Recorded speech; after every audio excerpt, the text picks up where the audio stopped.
Video documentary তৈরির কাজে কক্সবাজারে অবস্থান করছিলেন মেজর সিনহা। সহকর্মী শাহিদুল ইসলাম সিফাতকে সঙ্গে নিয়ে নিজের প্রাইভেট কারে বের হয়েছিলেন।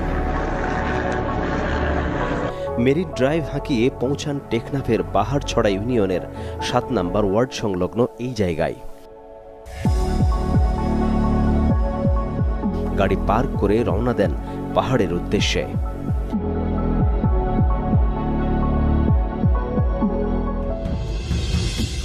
মইন্না পাহাড়ে পৌঁছানোর পথে এই স্কুলের সামনে বয়োজ্যেষ্ঠ সৈয়দ করিমের সাথে কুশল বিনিময় করেন মেজর সিনহা।